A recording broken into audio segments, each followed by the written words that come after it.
Good morning, guys. Today we have freezing temperatures here in New Jersey, and we don't have great insulation in my office, so I'm very cold. And I decided to make this video about 6 plants that I have experience with and prefer dry soil. Hence, the reason why when I started gardening, I kill a few of those. We're gonna get into that in a little bit. But these plants, the 6 of the plants, they are drought tolerant once established. They prefer full sun. There's some that could grow in part shade. They perform well and they are great for xeriscape garden and rock gardens. The first plant we're gonna talk about today is blue fescue. This plant grows about 6 to 12 inches tall and wide, prefers full sun, grows in zones 4 through 8, and it has a blue-green foliage. Prefers good drainage, and if you plant it in a wet, boggy condition, the roots will rot. And this is one of the plants that I actually killed because I planted correctly the first time, but then I moved it to a place where it's more clay, and the plant stayed wet longer. So it started to fizzle out and until disappeared. So I killed that one. The first plant we're gonna talk about is blue fescue. This is an ornamental grass that grows in zones 4 through 8 with a blue-green foliage. Prefers full sun and good drainage. Do not plant in wet conditions because the roots will rot. Once established, can tolerate drought, but benefits from regular watering the first year. Cut back in spring to clean the old foliage to about 3 to 4 inches. This plant can be used as a border, flanking a pathway, or as ground cover by planting densely. It's really good for a rock garden. The following plant I also have experience with, and is one of my favorite, and that is catmint. It has this beautiful spiky flowers, and it grows really beautiful and densely from I want to say late spring through fall for me. Granted, you have to cut it in between when the flowers are done, and then it will take about 2 weeks to come back. But it grows in zones 3 through 9, prefers full sun.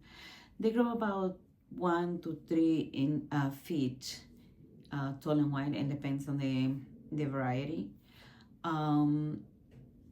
It's really drought tolerant once established.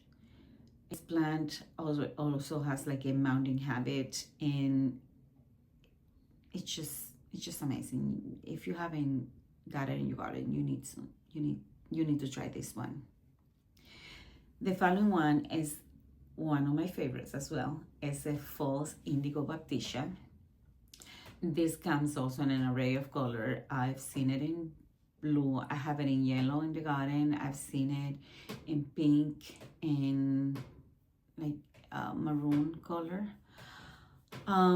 This prefers full sun, grows about 3 to 4 tall and wide, 3 to 4 feet tall and wide. Prefers the well-drained soil, and it grows in zones 3 through 9.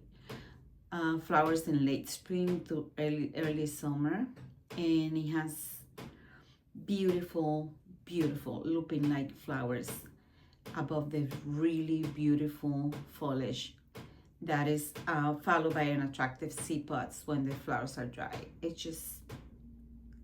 to me, it's a 3-season interest flower. It's beautiful. The next one is liriope. I don't know how you say it, lily turf. This grows in zones 5 through 10. It's great for a full sun and partly shaded location. It could grow also in full shade. It depends on the variety. They have some that are clumping, and some could spread by rhizome. They grow about 12 to 18 inches tall and wide. was really nice in my garden, but mine started to spread by rhizome and it was taking over, so I had to take it out. It is a beautiful plant. If I find a clumping one, I will repeat it, but I don't like the spreading one for my conditions. They are great for ground cover, aging, and also in containers or bank for erosion control. The following one is one of my favorite plants. I am not that successful with them, but I'm gonna keep trying. Last year I planted so many penstemons, and I'm hoping this year they come back. I see in the front garden the midnight masquerade is still there, so fingers crossed. And I also have two in the back that I started from seed. One of them I started from seed, and the other one I bought in a sale 2 years ago, and that keeps coming back. But I bought a bunch of the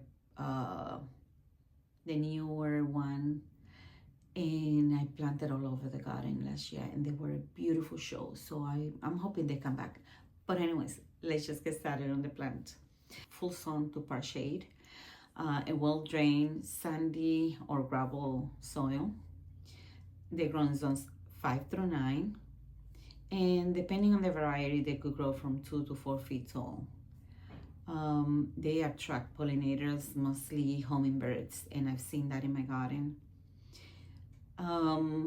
Let's see, they flower from late spring through summer with spiky bill-like flowers.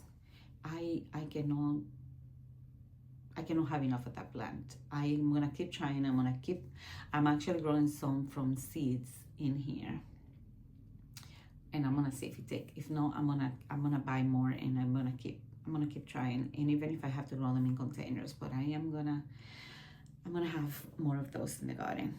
The following one is white Gara. The Gara prefers full sun, well-drained soil, flowers from spring to fall, and they're about 2 to 3 feet tall and wide, and depends on the variety. And the growing zones are 5 through 9. They are great for rock garden, cottage garden, and again for the xeriscape garden. Great for containers. I could pair them with, I don't know, lavender, salvias, and ornamental grasses. And flanking a pathway, I think, is dreamy. These 6 plants I do love. I have some in my garden. Please let me know if you have any of these and if you were successful growing them, and which one is your favorite. I'll see you next time, friends. Take care.